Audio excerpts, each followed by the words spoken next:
a sua Bíblia em Atos dos Apóstolos. Louvado seja o nome do Senhor Jesus.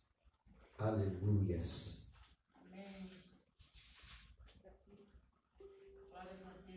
Capítulo 6. Atos capítulo 6. Aqui estão escritos as atividades que os apóstolos fizeram depois que Jesus já havia ido aos céus. Mateus, Marcos, Lucas, João, Atos dos Apóstolos. Louvado seja o nome de Jesus. Aqui no capítulo 6 da palavra de Deus diz: ora, naqueles dias, multiplicando-se o número dos discípulos, houve murmuração dos helenitas contra os hebreus, porque as viúvas deles estavam sendo esquecidas da contribuição diária. Então os 12 convocaram a comunidade dos discípulos e disseram: não é razoável que nós abandonemos a palavra de Deus para servir à mesa.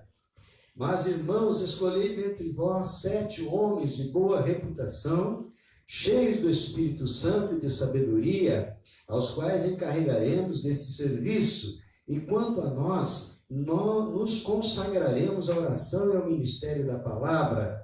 O parecer agradou a toda a comunidade, e elegeram Estevão, homem cheio de fé e do Espírito Santo, Filipe, Prócoro, Nicanor, Timão, Parmenas e Nicolau, prosélito de Antioquia.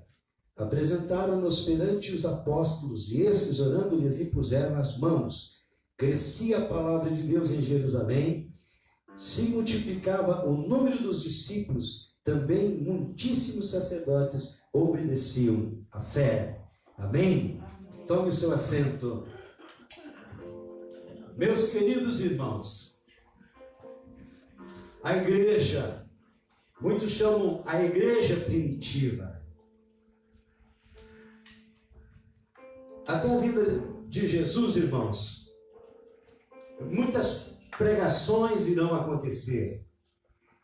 Os apóstolos, quando Jesus foi aos céus, ascendeu aos céus, eles esperavam que Jesus voltaria naquela mesma época.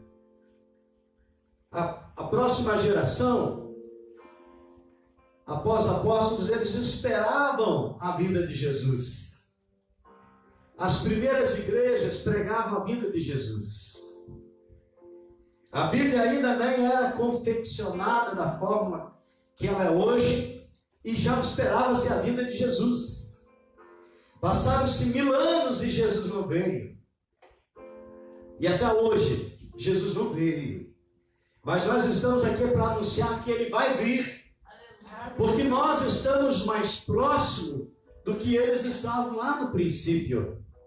Nós estamos mais perto do que eles estavam distante, atrás de nós, há milênios, 2 milênios. E aqui é uma passagem interessante da Bíblia Sagrada, que a comunidade que aceitava Jesus naquela ocasião, na época, era grande, porque todos os dias chegavam pessoas novas para ouvir a mensagem dos apóstolos, para ouvir Pedro, para ouvir João, para ouvir Tiago, que eram aqueles que andavam mais próximos de Jesus. E a Bíblia diz em Atos dos Apóstolos que a multidão crescia dia após dia.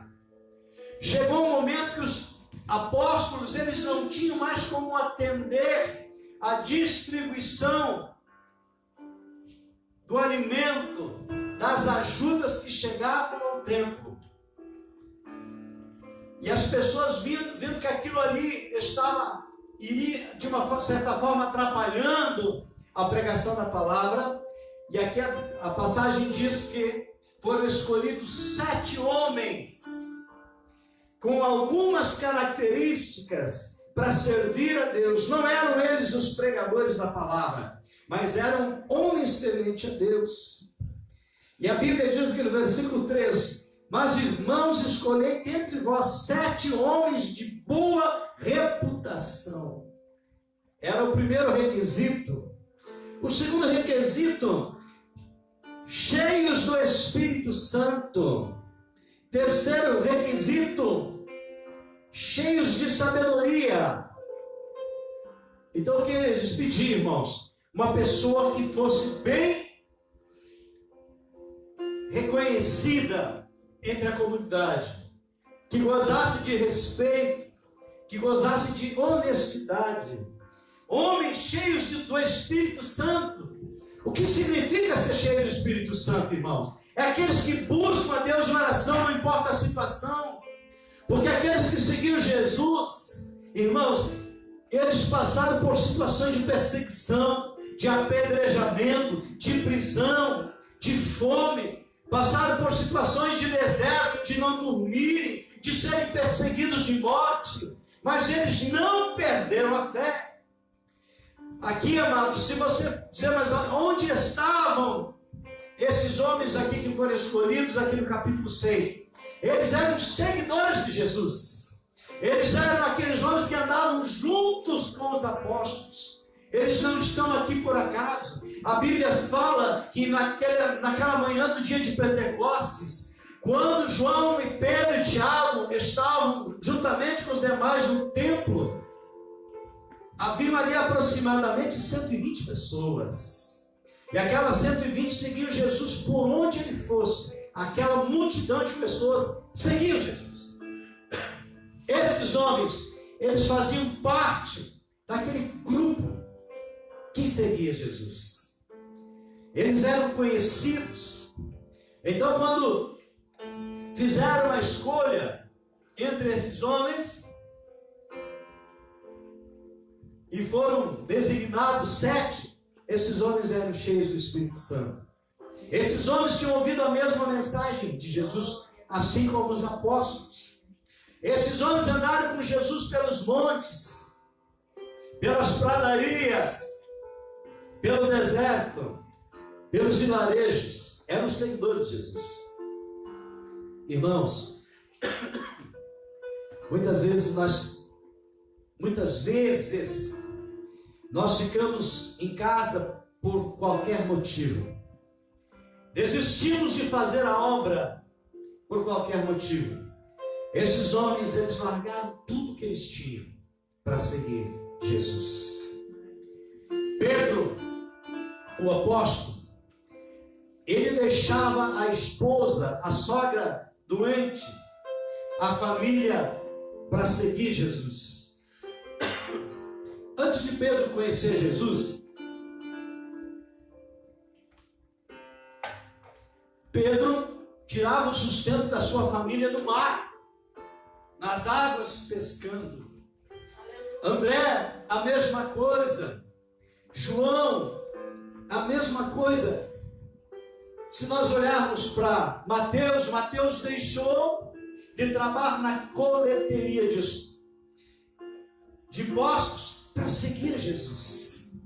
Hoje Jesus não está mais exigindo que nós vamos sair do nosso trabalho. Jesus não exige que você saia de casa. O que Jesus requer de nós é que nós tenhamos fé e que nós venhamos disponibilizar a Ele um pouco do nosso precioso tempo. Porque o tempo que eu e você estamos aqui, dedicando a ouvir a mensagem, dedicando a pregar, dedicando a louvar, adorar e orar, é um tempo resumido que nós saímos das nossas casas e vemos aqui fazer uma live, fazer uma oração, pregar uma mensagem. Mas qual é o tempo que nós dedicamos verdadeiramente a Ele? Quantas horas nós tiramos de oração? Quantas horas nós tiramos de leitura e estudo da palavra? Quantas horas nós dispomos a orar pelas viúvas, pelos órfãos, pelos necessitados? Quantas horas nós dedicamos a levar o evangelho da salvação àqueles que estão doentes e enfermos? Você já somou o seu tempo que você tem dedicado à obra de Deus? Meus queridos, nós não podemos achar que vir na igreja é uma grande responsabilidade. Não, nós precisamos, irmãos, além de vir nesse curto período de tempo na casa de Deus, visitar os nossos irmãos, visitar as pessoas que estão doentes, visitar aquele que está desconhecido, orar por aqueles que não gostam de nós. A Bíblia diz que é para nós orar até por aqueles que são os nossos inimigos, porque é muito fácil nós orar pelas pessoas que nós amamos, orar pelas pessoas que nós nos damos bem. Difícil é dobrar o joelho e orar para a pessoa que te faz mal, que quis que você morresse, que você fosse destruído. Esta oração é mais difícil, mas Jesus nos ordena que nós venhamos a orar até pelos nossos inimigos. Amém? Eu não oro pelo inimigo, irmão, porque o inimigo de Deus, ele já traiu Deus lá no paraíso celestial dos céus. Lá no paraíso de Adão e Eva, o inimigo já se levantou. O inimigo já destruiu a vida de tantas pessoas. Quer destruir a igreja de Deus, quer destruir a palavra de Deus, quer destruir a fé do homem aqui na terra. Por esse inimigo nós não oramos. Amém? Porque este inimigo, ele já está condenado. Este inimigo, Apocalipse 19, diz que ele vai ser lançado no lago de fogo, juntamente com o falso profeta, com a besta e com todos aqueles que não querem a verdade de Deus. Os apóstolos escolheram esses homens para que eles trabalhassem, auxiliassem no desenvolvimento do trabalho no templo. O trabalho do diácono é servir aqueles que estão ali para serem servidos. Então, naquela época, as pessoas vinham ao templo e os diáconos distribuíam as vestes, os alimentos, aquilo que cada pessoa que era necessitada vinha buscar. E a palavra de Deus diz que dia após dia chegavam novos irmãos, pessoas aderindo à fé. E o trabalho dos apóstolos era dioturnamente pregando a palavra de Deus. Amém, meus irmãos? Como é maravilhoso nós sabermos que aquele povo que trabalhava no templo, aqueles homens que se dedicavam à pregação, eles não tinham esta Bíblia bonita como a irmã Elga tem ali na sua mão. As irmãs não tinham a Bíblia da mulher. As irmãs, os homens não tinham a Bíblia igual a do irmão Moisés, de estudo da palavra de Deus.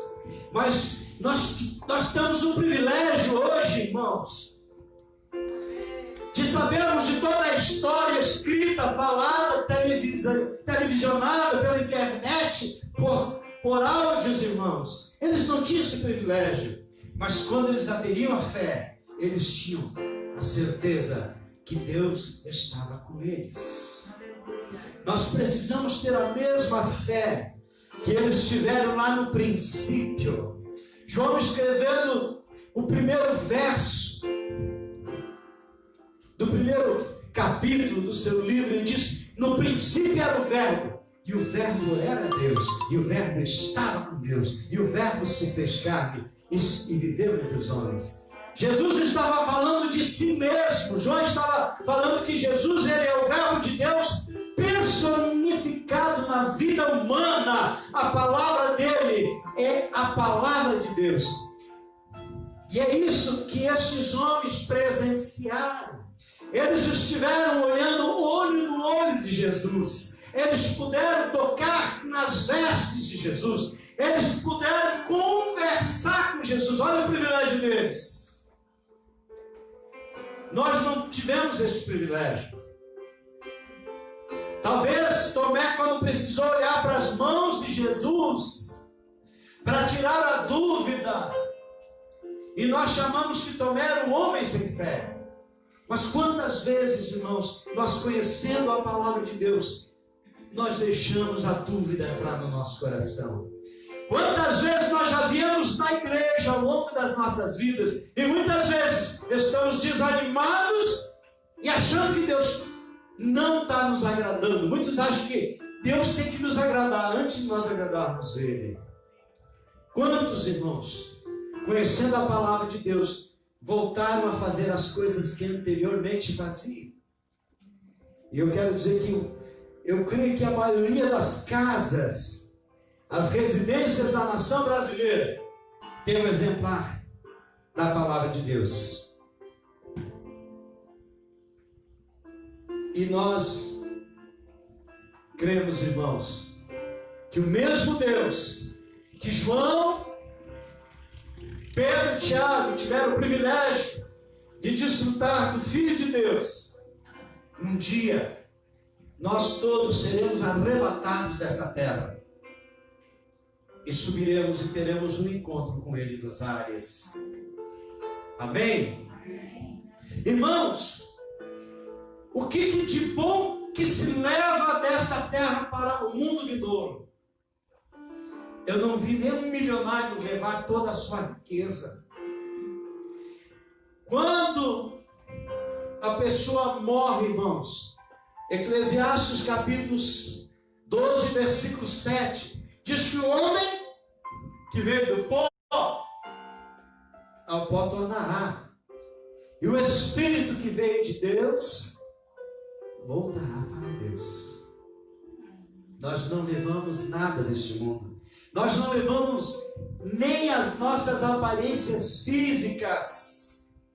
Essa roupa que aquece o seu corpo, ela vai ficar para a terra comer. Os nossos ossos, a nossa carne, o nosso sangue, volta para a terra. Significa que o mundo pelo qual nós aguardamos, e tanto esperamos, ansiosamente esperamos, é espiritual, imaterial, invisível aos nossos olhos.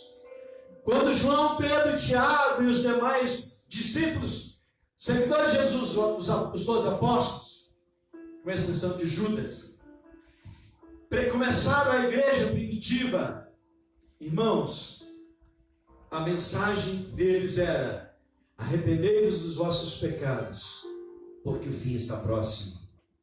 Hoje, mais ou menos 2000 anos depois, arrependam-se, irmãos, dos pecados, porque Jesus está vindo. A mensagem é a mesma. Jesus não mudou a sua palavra. Jesus não mudou a essência da sua verdade. A verdade continua sendo a verdade. E conhecereis a verdade, e a verdade vos libertará. Se pregava lá no princípio da igreja primitiva, João disse, em 8:32, e conhecereis a verdade, e a verdade vos libertará. E esta verdade vem atravessando os séculos. Os apóstolos morreram, aí começou a igreja a ser perseguida. Irmãos, a igreja perseguida, ela começa, irmãos, na época de Jesus, e ela vem até os dias atuais. Mas uma coisa que a igreja perseguida sabe, que Jesus vai vir buscar esta igreja. Amém? Igreja, irmãos, é o lugar do encontro daqueles que querem a salvação. A igreja que nós falamos não é um templo, como Paulo disse, feito por mãos de homens, porque a igreja somos nós, é eu e você. Por que você é a igreja? Porque quando estavam eles no cenáculo, e havia ali aproximadamente 120 irmãos, o Espírito Santo desceu sobre aqueles que ali estavam, e foram-se vistas línguas como de fogo, e eles foram todos batizados pelo Espírito, e falaram noutras línguas, conforme o Espírito lhes concedia que falassem. O Espírito Santo é o mesmo. O Espírito habita em mim. Amém? Amém. Só em mim? Não? Aonde mais? Em você? Amém? O Espírito de Deus é o próprio Deus, é a presença de Deus em nossas vidas. Davi fala uma frase celebre, uma das frases mais lindas da Bíblia Sagrada, no Salmo 37, versículo 5. ele diz para mim e para você, e para todos aqueles que não conhecem o poder da palavra: entrega os teus caminhos ao Senhor, confia nele, e o mais, tudo ele fará. Amém?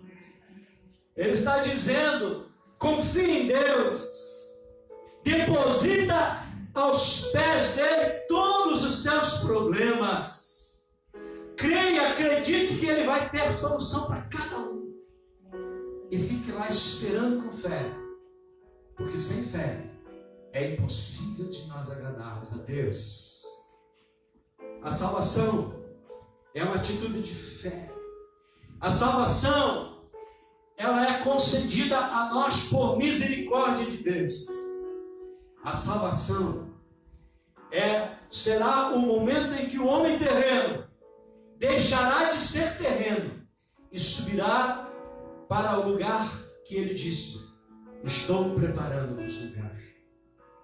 Deus, na sua infinita misericórdia e bondade, trouxe você aqui e trouxe a mim aqui para pregar a palavra de Deus. Talvez nos últimos dias, nas últimas horas, o teu coração tenha sido apertado por tristeza, por decepção, por amargura. Quem sabe alguém feriu você com palavras. O trabalho da igreja primitiva era de curar as pessoas. A igreja moderna continua fazendo o mesmo trabalho. A cura através da fé. Como você tem sido tratado nos últimos tempos? Você tem sido compreendido? Você tem sido amado, irmão? Você tem sido amada como você gostaria, irmã? E eu não estou falando de um amor sentimental, carnal, mas eu estou te falando de um amor espiritual. De um amor verdadeiro. De irmão para irmão. De pai para filho. De filho para pai. E de Deus para conosco. Queridos, o inimigo de Deus, nós só temos um inimigo verdadeiro. Esse é verdadeiro, porque ele é inimigo de Deus. E a todo momento ele tenta destruir a nossa fé, destruir a igreja, destruir a nossa vontade, o nosso desejo de nós estarmos aqui, destruir a família, tirar a paz lá dentro das nossas casas. Esse inimigo se lança na saúde, se lança no relacionamento, se lança no financeiro, se lança contra a igreja de Deus, se lança contra o que você deseja de melhor para a sua vida.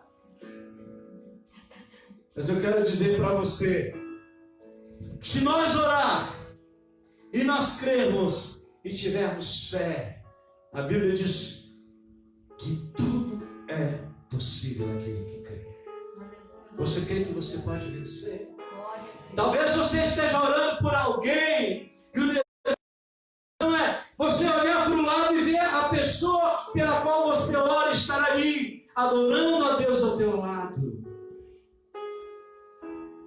Porque nós oramos por pessoas que não querem às vezes servir a Deus, por pessoas que estão lá no mundo bebendo. O prazer é beber, se embriagar. O prazer é se divertir. Mas tudo isso é passageiro na nossa vida. Aquilo que é eterno vai ficar. O amor de Deus vai ficar em nossas vidas. Não basta apenas proferir o nome de Deus. Não basta apenas dobrar o joelho e fazer de conta que ora. Nós precisamos estar definitivamente na presença de Deus. Amém, meus queridos? Vamos orar. Vamos se colocar em pé. Vamos pedir para o irmão que está em casa. Talvez alguns estejam na sua casa orando e estejam precisando, irmão, de um milagre lá dentro do seu lar. Talvez alguém esteja doente, enfermo ou até morrendo. Talvez alguém esteja no vício das drogas, da prostituição, da vida do crime. cheio de vícios de álcool e não consegue se libertar sozinho. Às vezes, nós não oramos por eles.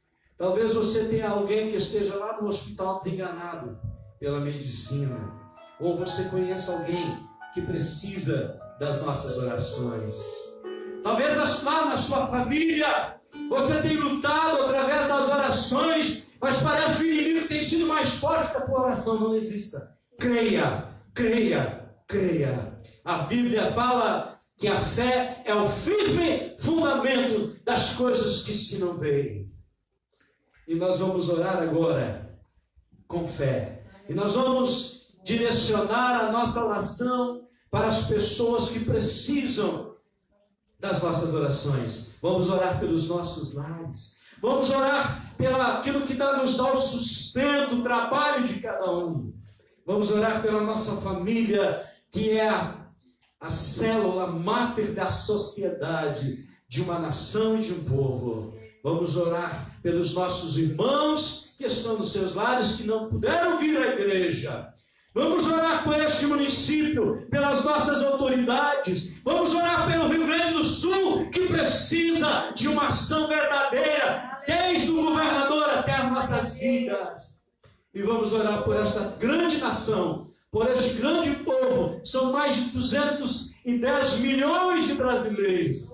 E nós orando pela vida do presidente desta nação, orando pelas autoridades desta nação, orando pelas autoridades do estado, do município, nós estamos fazendo a vontade do Pai. E vamos orar pelas nossas famílias. Curva a sua fonte.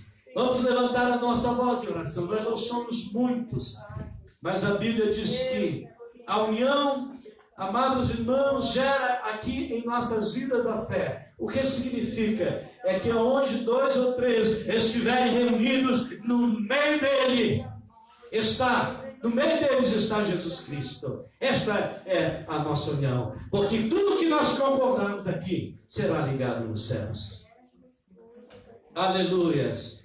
Soberano e eterno Deus e Pai, no nome santo de Jesus, papai querido, nós estamos aqui reunidos nesta noite e nós clamamos pela tua presença, pela tua graça. Talvez aí no lar, pessoas estão nos assistindo. Papai querido, visita, entra com providências nesta casa.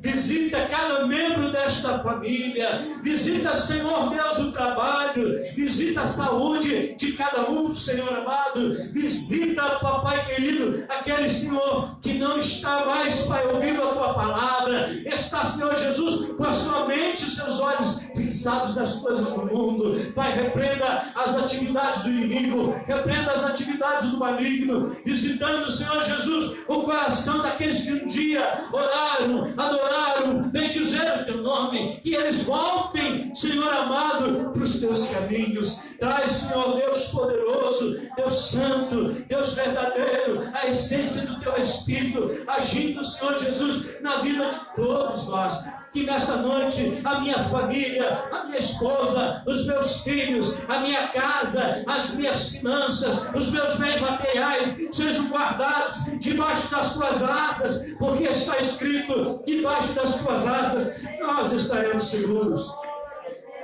Pai querido, vai visitando a mesa do órfão, das viúvas, dos pobres, dos necessitados, dos desempregados, dos endividados, dos missionários, de todos aqueles, Pai, que estão no leito de morte. Pai querido, tu tem o poder nos céus e na terra de mudar todas as coisas. Jesus parou e ficou olhando o filho morto da viúva de Naim, mas como ele tinha o poder nos céus e na terra, segundo a sua palavra, tocou no esquife, e o esquife veio e mudou a história daquela família. Senhor, o Senhor é um Deus que escreve histórias novas em nossas vidas. O Senhor é um Deus que nos dá o sustento, nos dá o ar de todos os dias. Visita-nos nesta noite, toma nas tuas mãos, Pai, as nossas vidas e traz, Pai, a alegria do Espírito Santo sobre a tua igreja, alegria sobre a vida daqueles que estão nos ouvindo ouvindo, nos assistindo, daqueles que assistirão. Alegria no meu coração, Pai, para que o Senhor habite e permaneça nesta habitação física até a consumação dos séculos. Pai, abençoa-nos, ó Deus. Dai-nos, Senhor, uma semana de graça. Dai-nos, Senhor, uma semana de vitória. Dai-nos, Senhor,